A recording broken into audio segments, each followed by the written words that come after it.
What's going on, everybody? Zack Rosenblatt here with Mike Kaye, the latest episode of the No Huddle Show. We're deep into the offseason. The Eagles are not quite done filling out their roster, we don't think, but they've made a couple of moves in the last week. Rookie minicamp starts this week. Things maybe pick up a little bit for the offseason. Eagles signed Zach Brown and Blake Countess in the last week.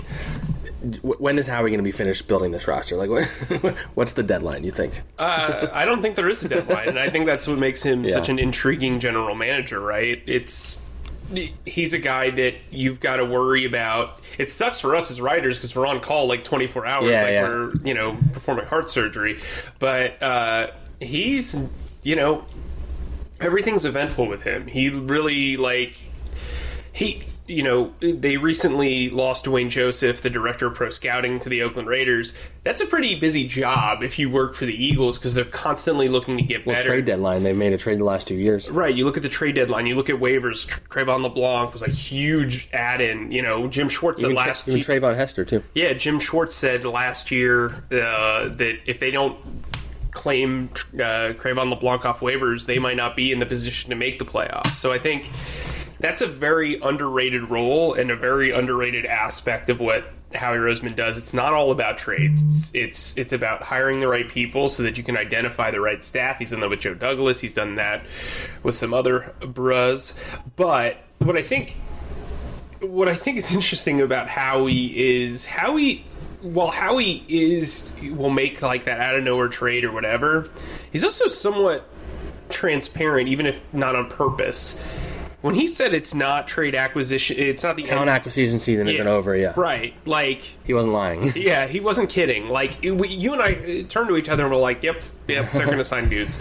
And, he's made some power plays. They claimed 2 safeties off waivers and signed a legit linebacker. So I don't think he's done. I really don't. I mean, it was more of a rhetorical question. I mean, and this roster is stacked.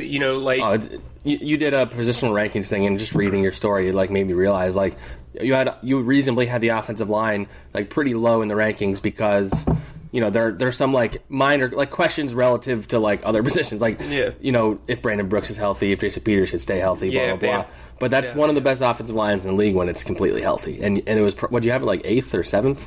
7th. Cornerback is deep now, running back is deep now. It's funny, because of the rapid nature of the beginning of NFL free agency, the Eagles didn't sign any linebackers or running backs, and you had fans freaking out because those are the 2 positions they always freak out about. The Eagles, from the beginning, since owners' meetings, Doug to Peterson, Howie Roseman were we've signed running backs after the draft. The last couple of years, it's worked out. Not only did they trade for a running back before the draft and Jordan Howard, shortly after that, they drafted Miles Sanders. They signed Zach Brown after the draft. If you had signed Zach Brown the first couple of days of free agency, everybody would have been hyped, as hyped as they were now. With Howie Roseman, I know. So it's funny because I was thinking about it because this offseason he's added all these potentially high impact players, and you look at the free agent class last year, it's such a difference. Clearly last year they kind of were okay with where their roster was, and that didn't work out. Was there any major addition besides Michael Bennett that really made in the offseason that made an impact? I mean, they signed Haloti Ngata. He was meh. Corey Nelson didn't make the team. A lot of those guys they brought back, like Corey Graham and Darren Sproles, who both didn't really work out. Yeah, I mean, really thinking about it now. I mean, they signed all those special teams linebacker guys. Josh Adams had his moments. I mean, and he was an undrafted rookie. He wasn't even a veteran addition. Mike Wallace didn't work out. Yeah, Richard Rodgers really barely. All the guys that made an impact were signed during this. Even Jordan Matthews was 3 weeks into the season. Trayvon LeBlanc was during the season. They traded for Golden Tate, who, again, didn't work out. Trayvon Hester. It's just interesting how they kind of the injuries probably spurred this on, but I think part of their mindset is we're not going to go through the injury woes we did last year. If somebody gets hurt, we have somebody who can fill in for him. Well, and I think, too, when you look at this depth chart, they signed guys like Malik Jackson. They brought in Andre Dillard. They brought in Miles Sanders. They brought in Jordan Howard. But the stability of the roster is from these long-term pieces that have been here. One of the underrated aspects of Howie Roseman's second tour, we'll call it, is they've actually been able to develop talent unlike what they did kind of before. They really relied heavily on that 2012 draft class to fill out the roster, and that was a big boom. But they signed a lot of guys too. Now if you think about like signings of guys that have like really helped long term during the second tour, you're thinking Alshon Jeffrey, maybe you're thinking Brandon Brooks, McLeod. And McLeod, and those are probably the big free agents. A lot of guys are trades. Exactly. Malcolm Jenkins. Malcolm Jenkins was with Chip. Good point. Yeah. So like those are the three, and they all signed. Two of them signed in 2016, and one of them signed in 2017. So they have multiple years of work under their belts, and I think that that's pretty impressive because that allows you to bring back other guys. Like bringing back Timmy Jernigan is a huge deal, I think, because I think Timmy Jernigan, while he was good as a starter, I think having him as that third guy, that early down player, the obvious rundown, move him around sort of guy behind a guy like Malik Jackson, who isn't a complete player. He's a very good pass rusher. He has his moments against the run, but he's not terrific against it. Really kind of fortifies that group. And I think bringing back guys like... who else did they bring back? Brandon Graham, Ronald Darby. So I was about to say... Yeah. Go for it. So between Ronald Darby, Timmy Jernigan, and Brandon Graham, I think their guaranteed money in this year is going to be less than $10 million combined. Yeah, which is crazy. These are guys who are key parts of the Super Bowl run. I think Jimmy Kempski tweeted this out the other day. The whole cornerback group, which is 6 deep, is going to make less than $9 million this year. That's crazy because that is a position. We talk about how they don't really value the running back and the linebacker position. I mean, cornerback position is one of the things they truly do value, and they have 6 guys who could realistically start on a team. Yeah, I mean, like that's like maybe. We've talked about it before, how they have like a group of number 2 and number 3 corners and no true number 1 guy. There's maybe like 12 number 1 guys in the league. I'd much rather have a bunch of number 2s. It's interesting because you look at that, it seems like they're pretty clearly trying to develop young guys on defense while kind of spending money on offense, because Nelson Aguilar makes himself more than the entire cornerback room makes. Yeah, that is crazy to think about. That's a great article idea. Even on offense, he does get low cost guys, but clearly he spent most of the money on the offensive line. They're going to pay Carson Wentz soon. Alshon Jeffrey is one of the higher paid receivers. I don't know where he ranks in the league, but he's probably their highest paid player right now. Fletcher Cox probably is, but the point being, like they clearly like invested in building around Carson Wentz on offense while bringing in veterans on short term contracts and developing young guys. And like the reason why I always was like against them drafting, not against them, but didn't think they were going to, is Howie Roseman has said over and over again, you need to give young guys a chance to develop. And they have all these young cornerbacks who have been in the league 3 or less years, and they deserve a chance to develop. Like, you draft these guys to develop them, and then if you just give up on them, if you're just giving up on guys every 2 years, then you're never going to have a shutdown corner. I just did air quotes because everybody just wants them to have that all the time. Which, if you look back, that's clearly something he's learned from his since his first tour of duty, because he did give up on younger guys. They gave up on Marcus Smith. Like they gave up on dudes, and I think mostly because they were chip guys. But like he's terrible. Yeah, but they did give up on guys, I think that's been a maturity aspect of his job. And his job responsibilities is he's been able to kind of allow things to process. And clearly Joe Douglas believes it takes time for guys to develop, because he's added like 140 Ravens players. or Bears. Or Bears, right, yeah. It is kind of remarkable how, like, we should just plan, like, Pernell McPhee is a free agent right now. Like, it wouldn't surprise me if they signed him this week. Yeah, it would be a really interesting He's not, like, good anymore, but and he doesn't fit, but, like, he's the guy that's, like, a defensive end who has a Joe Douglas tie. It would make sense. We should briefly bring up, before we get into kind of our current day thing, so the Eagles only have 6 free agents left, and I thought this was kind of interesting. 3 of those guys could reasonably retire, and the other 3... whatever, you know what I mean? So put some respect on Chance Warmack's name. Yeah, so Chance Warmack, said nobody. Stefan Wisniewski, Jay Ajayi, Corey Graham, Mike Wallace, and Darren Sproles. I don't think Darren Sproles is back. How do you feel? Yeah, they signed him last year after the draft. The running back room is getting deeper and deeper, unless they just don't like Wendell Smallwood and Josh Adams on this team. Like, Darren Sproles isn't really a punt returner anymore. At least he's not as good of one. And he didn't really... He caught the ball a little bit, but he's not like as dynamic as he used to be, so I don't know. I'd actually rather have Wendell Smallwood. Yeah, well, Smallwood was a pretty good pass catcher last year, and then Clement, if he can get back to what he had in the Super Bowl, then you have two solid receivers. Maybe they sign like a guy to see if he can make like a Corey Grant type guy. Well, they got this kid, Nico Evans, I think his name is, from undrafted guy, from Wyoming, who's... Donald Pumphrey still around? Oh, man. I thought that we outlawed that comeback season? I don't know. They have to make 5 moves to bring in all these free agents. I mean, that'd be so sad if he was one of the people. Poor Donnell. So we shouldn't laugh. JHI is not coming back. I think that's a foregone conclusion, even though it's sad to see like how bad the dude's like 26. Yeah. Like, so it would be... I agree. I don't think... I would say close to 0% he comes back, but the idea of him just not having any other offers and the Eagles just being like, you want to be our third running back for super cheap, I don't think he would do that. But right. That would make sense in my head. If Miles comes in and you don't feel like he's developed as a blocker or receiver, and it's in training camp, and then you have like an injury to Wendell Smallwood, I could see it. Like Ajayi Howard would kind of be like a similar Blunt Ajayi tandem, except Howard maybe is a little more dynamic than Blunt was. Chance Warmack's a guy that I do think... I kind of sneakily think they might bring him back. I do too. I'm kind of giving me crap because I wrote something about their free agents and the idea of any of them coming back. Warmack is the most likely out of that group. Yeah, I would say by far, yeah. Also, I can tell you that he got some snaps at center in practice last year. So, I mean, not that I don't know if he was good. I don't know. I never saw the fact that he made the team and stuck with it the entire season. They had like 10 offensive linemen all year. And now they could sign him for even less. At the very least, they see something in him that they felt he was worth keeping around. So. Yeah, I think making him competent. I think that's bring him in as a training camp. Yeah, whatever. Yeah. What do you got? Nothing to lose.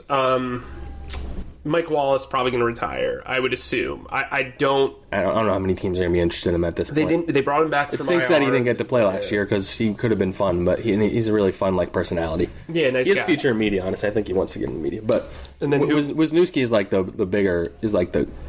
Like if he doesn't get any interest on the market, maybe, but I don't know how much. That's what it was burned the moment he started complaining on social media. Yeah, I think that one's done. That's what I'm like. That's another one. People on the flip side, I had a couple people get like mad at me that I was like just not. I'm just saying he's not coming back, and they're like, why not? They need a center and guard. Blah blah. Blah. Well. There's a reason why they declined. He wasn't going to make much money, and they declined his option. I mean, I was thrown through the fire when I said Andrew Zendejo is the new Chris Maragos. When he's probably not even going to make. Now everybody's like admitting he's not on the team. Yeah. All right, let's get into some of the newsier stuff now. The big one is Malcolm Jenkins. So a few days ago, Jeff McClain of the Inquirer reported that he was skipping voluntary workouts, which is normal for a veteran, not necessarily for Malcolm Jenkins, who showed up every year, but. Not only is he skipping it, but he's in Philadelphia and he's working out somewhere else. Like that's a pretty clear sign of somebody who probably wants a new contract, and I think he is in the right. You and I were talking about this. He might have the most leverage of anybody they've had. And so because of all the huge contracts that were randomly given out to safeties this year, Landon Collins, Tyrann Mathieu, I think there was like another one that jumped ahead of him. It pushed Jenkins down to the 10th highest paid safety in the NFL. He's better than the 10th safety in the NFL, and in terms of value to the Eagles, he's better than the 10th safety in the NFL. So they have really, if he's going to hold out, they have no choice but to pay him, unless they are, unless they're back to that cocky mindset where a guy's over 30, we can fill that gap. We're good enough at evaluating talent. Blah blah blah. There's no way they can get rid of Malcolm Jenkins. He's maybe. Only Fletcher Cox has a case as being more valuable to this team's defense. I think Fletcher Cox is the best player on this team. I think Malcolm Jenkins is the most valuable. Like, not even... I really... Because he plays 5 positions. He didn't leave the field last year. Yep, he plays every game and every snap. That secondary suffered injuries at a catastrophic rate. Imagine it without him there, yeah. And he kept it all together. Every single player I spoke with during this whole thing was like, Malcolm's the guy that kind of just tells us what to do, and we kind of... he sent out kind of a warning shot, I would say, with his favorite play in London. And I actually remember that play, too, because it looked like Dede had... So he was supposed to blitz. He was playing his linebacker-esque role. So he's lined up again... Well, I mean, I guess he was playing nickel, but... So he drew Dede Westbrook in coverage, but the plan was to blitz, and I guess he didn't draw. No one drew Dede, I guess, or there was a mistake, and so he ended up covering him and stopping a touchdown pass. look, this guy can do everything. I mean, I think Malcolm Jenkins is the best free agent signing this team's had. I mean, really, if you look at it from at least in the last 20 years. Impact, value, they got him for, all that, yeah. And, pay this guy. Like, outside of Fletcher Cox and Carson Wentz, he's the third most important. He's probably the third most important player on this team. They almost remember they almost traded him for Brandon Cooks. Sorry, Brandon. Gosh, man, what is up with me? Sorry, the name game. So they almost traded him for Brandon Cooks. Could you imagine that? They would not be winning. They the guy he wound up murdering in the Super Bowl. I'm actually kind of think that was some of the incentive. And now his ghost just plays for the Rams.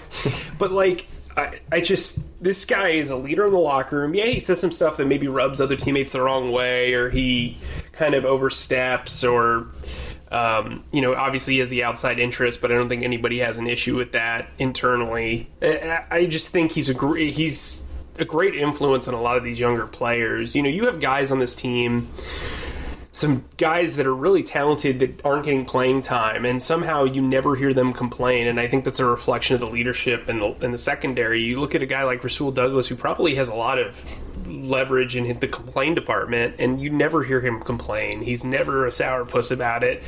Avonte Maddox can play literally every position on the field, it seems like, who's probably the heir apparent to Malcolm Jenkins, and I'm wondering if that's why the Eagles feel okay. Yeah. I don't know if he's ready for that role yet. He definitely has the potential to play there. Maybe that's why the Eagles are waiting to decide if they want to pay Malcolm yet or not. I mean, well, here's the thing. We could talk about how valuable he was and how great he was last year. You have a free safety who's coming off major knee surgery, who there's no guarantee that he's going to actually play to the level that he was before. I mean, you saw what happened with Carson Wentz. Carson Wentz plays nowhere near his mobile position.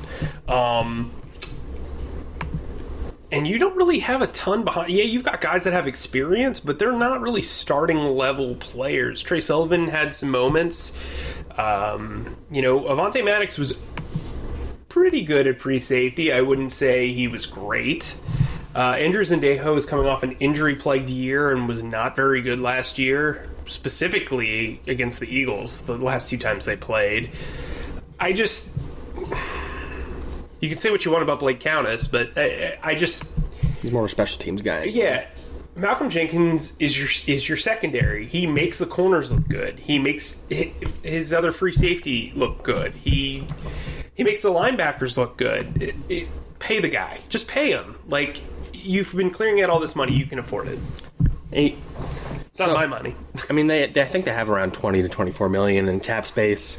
Like, Howie, if he could do his restructuring thing where he gives them more money now so it saves them money later or whatever, like, whatever they have to do, like, give him throw some bonuses on his contract, make it all guaranteed. Like, I'm not a contract maven, but I don't think it would be that hard to give him a little more money. The reason why... I don't know how much more he wants. Like, right. We don't know, like, what's going on. We don't even know if that's the reason. He's played it pretty smartly, honestly. Yeah. He's someone who will comment on something that he's a part of on Twitter. Instead of doing that, he's kind of let everybody say that he deserves to get paid, and he tweeted out a clip of him doing something great. Like, he's not so subtly, but subtly, like, hinting that this is what's happening. Like, there's been no confirmation yet, but I mean, you don't work out in Philadelphia and not at the facility if you're not, like, doing that on purpose. Yeah, I mean, so here's what I would... Unless I'm reading into that too much. Maybe, I mean, he's from New Jersey. It's not like he has, like, a summer... it's not like he's from Miami where he goes home and... Yeah, but he could just work out in North Jersey then. Yeah, he could. Wonderful place to be. But, I'm wondering if the Eagles are looking at this and saying to themselves, he's 31... This is probably going to be his second to last season here. Do we want to take on the baggage of potential dead money in 2021, 2020, when we don't know what the salary cap's going to look like because, there is a potential lockout? I mean, realistically, if you're smart, you know that money's just going to go up. Like, that's all. I mean, the NFLPA is not going to reach a deal where they make less money on the salary cap. Yeah. So, I think a deal gets done. I think Howie is smart enough to realize that while Malcolm may not be, like, the most, praised upon by his teammates, whether he is or not, I'm not making that statement, he is very important to that locker room. He's very important to that secondary, and he's very important to that defense. And I think he's very important to... He's made Jim Schwartz look really good. So I think you got to take care of him. I agree. So you mentioned Countess. Let's quickly touch on the two guys they've gotten in the last week. We could start with Countess. So they're getting the gang back together, the 2016 draft class. All they need now is to bring back Joe Walker and Alex McAllister, and they'll have the whole gang. They cut Countess shortly after drafting him because they needed the roster spot, and Howie Roseman has publicly admitted that he regretted doing that. He's like a talented, young, athletic, like reserve safety, special teams. He can return. Once he got cut, it's everybody kind of just assumed they were going to claim him on waivers. I would imagine he makes the team. Yeah, he's making the team. He'll be... I wonder if that's at the cost of like Trey Sullivan or something like that, or Sendejo. I think it's going to be at the cost of Sendejo. He's going to be a gunner. He's probably going to be their starting kick returner. I wouldn't be surprised if they gave him looks at punt returner. And then from a defensive perspective, if you do use... I've been a pretty big outspoken person that I think the third safety job's going to change pretty significantly, because if you have Avonte Maddox start at nickel, you don't need to take him off the field because he's already got a safety. He's basically third safety, slot corner. Right. He can move back into Malcolm's role, and Malcolm can play linebacker.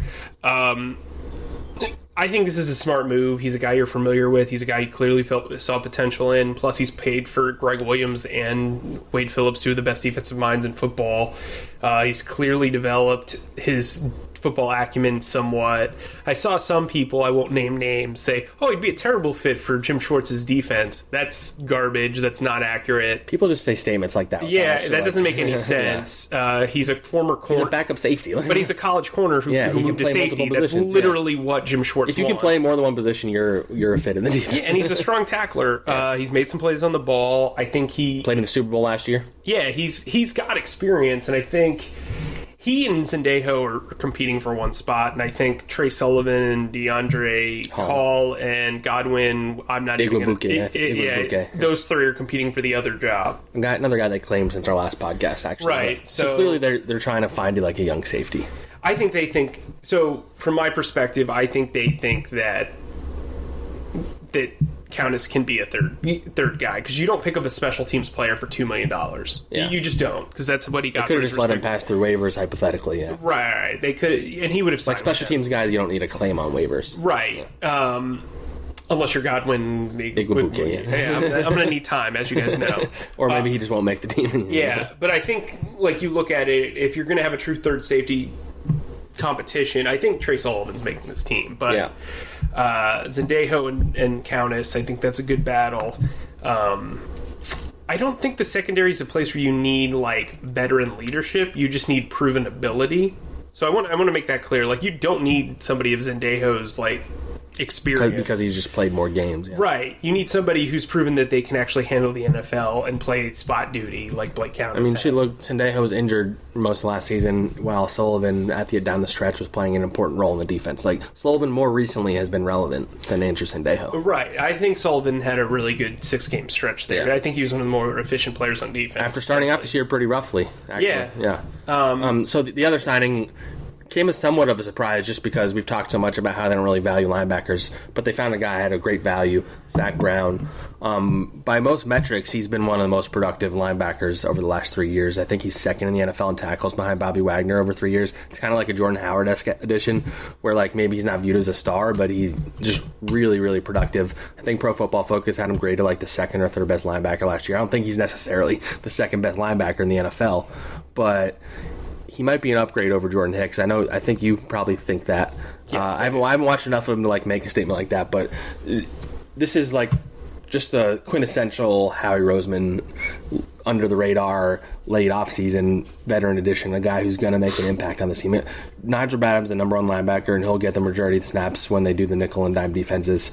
I think you can safely say that Zack Brown is probably the second linebacker, and then you have Camus and LJ Ford kind of battling for the other spot. So what I'll say about this is I think this is a smart move, even if you're going to have Nigel Bradham be the guy that calls the plays or is the signal caller. You didn't need him playing middle linebacker. And I think when you look at what the potential of a linebacker, you're probably having Camus LJ Ford, Paul Warlow, and Nathan Gary competing for the 2 spots, and you're going to move them around. Now this allows you to have Zack Brown at least be a 2-down linebacker. He's actually a smaller middle linebacker, 6'1", 250. I mean, he's got good bulk, but he's not a tall guy by any means. He's played a lot of 3-4. He's played some 4-3. I think he's a good fit. Look, I think it's a no risk, high reward sort of thing. 1 year, $3 million contract. Yeah, he's a guy that if you have to cut, okay, you eat $1.5 million. Who cares? And by the way, sorry to cut you off, he was cut by the Redskins, so it doesn't count towards the comp pick formula. Right. He was benched in Washington despite having great grades from Pro Football Focus, and I think that had a lot to do with the 3-4 scheme of Washington as opposed to like his actual like overall play. Look, it's a good move. He's only 29. He's actually kind of become the king of the 1-year contracts. He's been able to turn 1-year contracts into a Pro Bowl season and a 3-year extension. So whatever. I mean, they don't value linebacker. So I think this is just kind of like hey, we just needed to solidify this linebacker position, and he and Camus will battle to see. I think the linebacker group's going to be, Camus at weak, it will. Zack at middle linebacker, and then Nigel at Sam, and that's his strength. You want him to be at his strength, even if he is the signal caller. And then I think when you go to nickel, it'll probably be Camus and Zack, or it could be Zack and LJ Ford. Well, now you feel, before if Nigel Bradham got injured, they were going to be in a lot of trouble. Correct. Now you can feel a little better about it. Mm-hmm. And so Lane Johnson and Zack Brown actually had beef before. Mm-hmm. I think 2 years before the Super Bowl season, Lane Johnson wrote a Players Tribune article where in it he said we're going to whip that ass about playing the Redskins in Week 1, and Zack Brown took offense to that. He tweeted a joke about Lane Johnson's PED suspensions, and then he said some more stuff talking smack. Lane Johnson squashed the beef on Twitter, which as you would expect. Yeah, that's the type of guy. But it's just funny how quickly people are able to pull up that kind of stuff. He played for the Redskins. He's going against the Eagles. And they get to play the Redskins in Week 1, so we'll get a chance to go against them, too. So. Yeah, I think... Well, and what's funny is Zack Brown's 0-4 lifetime against the Eagles because his only exposure to the Eagles has been as a Redskins player, and they haven't won a game in the last 2 years. Yeah. So that'll be... If you can't beat them, join them. All right, so before we transition into talking about some guys maybe they could still add after the compensatory pick deadline passes at 4 p.m. today. We're recording this at around 11 a.m. I know you wrote something about... So one of their biggest needs is interior offensive line depth, which is something we both think they should target in free agency. But there's a chance that maybe they try Vaitai out. Right. Pulivat Vaitai out at guard. It makes some sense on paper. You don't draft Andre Dillard unless you plan to make him the number 3 tackle. If Lane Johnson or Jason Peters goes down, you would hope that Dillard is ready to step in for them. That means Vaitai, who we've both talked about as a potential trade chip, maybe they'll test him out at guard, and if he has something there, then you use him there. If not, then maybe you look to move him. Yeah, I wrote a short column on why I think it's time to try him at guard. I think he's got a really good body type for it. I talked to Duke Manyweather, who's an offensive line guru, and he said that he thought that he could make the transition. It's not an easy transition to make by any means, but he's clearly their 6th man, and he has been for the last 3 years. They value him. If he can move into guard and really show that he's got a lot of versatility, I think it'll really help him entering a contract year. So I think it benefits both sides. They have nothing to lose. I think, you have to say immediately, look, Dillard, you're the swing tackle. That's what it is. And, Howie's not in the business, has said before, we're not in the business of trading good offensive linemen. I mean, he saw what happened when he traded Dennis Kelly, and that was a real mistake. And so I think keeping Big V around, even if he's at guard, makes a lot of sense because, Brandon Brooks coming off that Achilles injury, if he can play right guard, they can feel really good about it. Also, having him be able to play guard left or right, if Jason Kelce suffers an injury, you move Isaac Seumalo to center, and then you can have him play the left guard position. I think that's smart because center is a position where I really think they lack depth because I don't like the idea of mid-game or mid-season moving somebody from guard to center because it makes you weaker at 2 spots. If you really think that Isaac Seumalo is a really good left guard, which I would leave that up to you, the listener, to judge. Well, they gave him a contract of a backup. Yeah, he got low-end starter money. Yeah. And I think inevitably he will be the heir apparent to Jason Kelce at center. He's the backup at center right now, yeah. Right. So, Big V is a guy that I think enters free agent or a contract year with not a lot of buzz, and if he can really develop into a guard, because look, we've seen it, this offensive line suffers injuries, you're going to have an opportunity to play, and I think if he's that starting right guard in week 1 and you feel good about it, and and let's say Brandon Brooks has to start on PUP or has to do an Alshon Jeffrey deal where he misses the first 3 games and he plays well, his value is going to skyrocket, because not only can he be a swing tackle, but he could potentially be a starting guard in the league. That's going to be one of the more intriguing mini camp storylines over the next couple weeks. I'm not buying Matt Pryor. I'm not. I They don't seem to be really high on him. Yeah, they do. But you can't rely on a 6th-round pick who hasn't played a snap. I'm very high on cheese fries, but it doesn't help my diet. You know what I mean? Like, I think Matt Pryor's a good player. I remember when he was coming out, the Jaguars seemed to be interested in him as well, so I looked into him. He's a good player. He was a good prospect, but you and I have played as many regular season games as he has. Jordan Mailata. We've played in as many meaningful football games as he has. Yeah, so I think I'm interested to see how this undrafted free agent class works out, because they have brought in a wealth of dudes. I think Ryan Bates makes this team easily. Unless they sign a guard in the next day or two. I think he's their last offensive lineman. They're not going to keep 11 offensive linemen. He got a pretty decent guarantee. Where's the spot at that point? There's 10 guys they have to keep at that point. I think they would move on from Vaitai if they did sign said guy. And I think I don't know how Jordan Mailata and Matt Pryor are untouchable either. So I don't think Pryor's going anywhere. Mailata maybe. Yeah. So all right. Well. All right. So we're going to end on this. We're going to do a little activity. So like I said, the deadline for player signing and not counting as a comp pick is today. Mm-hmm. So there's a bunch of intriguing free agents still out there. Some at positional needs for the Eagles, which we both can agree are defensive end, interior offensive line, and probably safety, right? Mm-hmm. Those would be the 3. So I'm going to go through some names, and then we just kind of react and what we think about the chances of them coming here, or if the Eagles should pursue them. Let's do it. Ezekiel Ansah is the big one everybody's talking about. I'm intrigued by him as like a 3rd or 4th defensive end who's a pass rushing downs guy, but I don't think he's going to want to do that. Like, I don't see him coming here because of that. I don't see the upside for him. Unless he wants to win a ring. Like, that's... I mean, if he's not fully healthy, the upside would be going to a team where he doesn't have to play that much. Well, unless he has a background with Jim Schwartz, too. Yeah. So, I mean, you could say that. I mean, Chris Long had 6.5 sacks, but he played more than he probably was going to because of Barnett's injury. Well, if Ansah signs here, he's exerting... He's succeeding Vinny Curry as that 3rd defensive end. There's no way he's the 4th Vinny guy. Curry's more of like the run downs guy.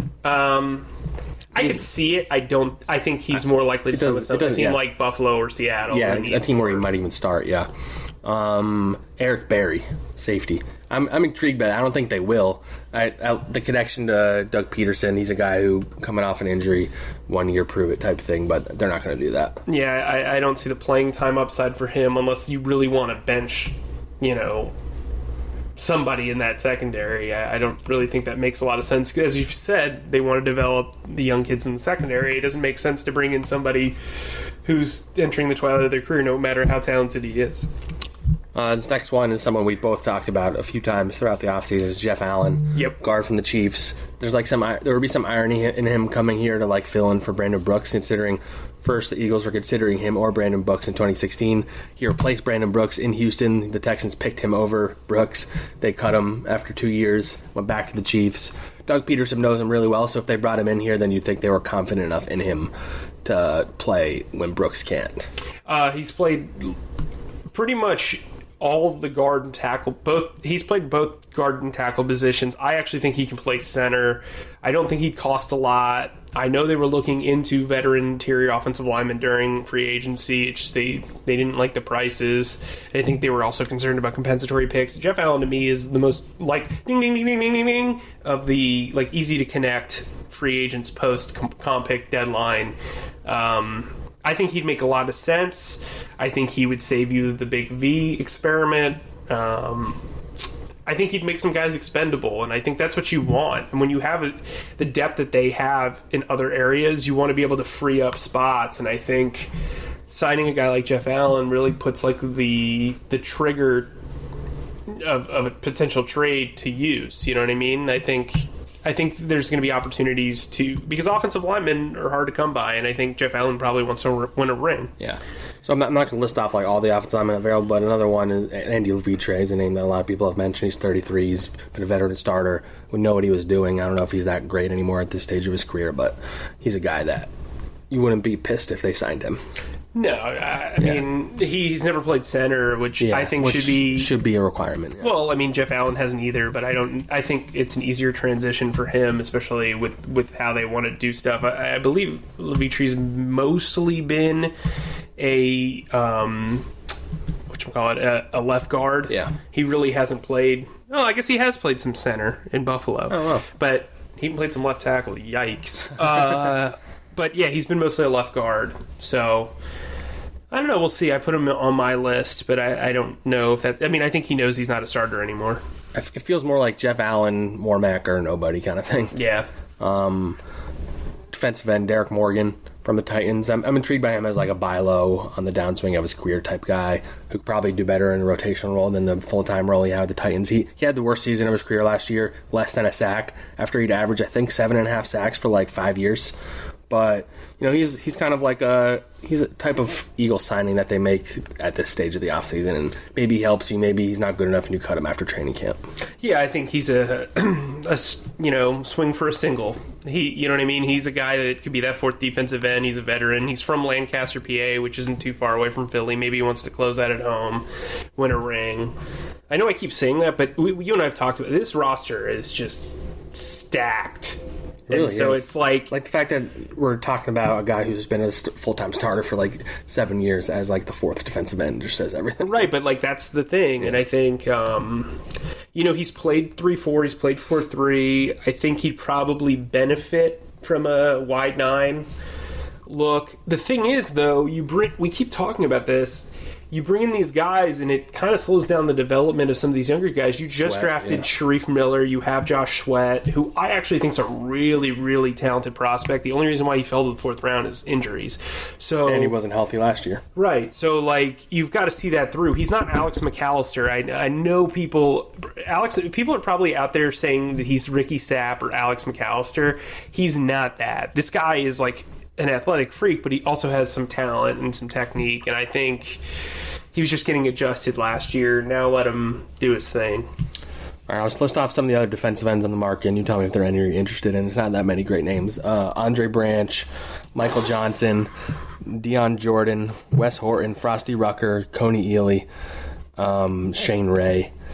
Shane Ray would be interesting because he's more of like a 3-4 outside. Yeah, he's a little undersized. Well, he doesn't really have Nick Perry.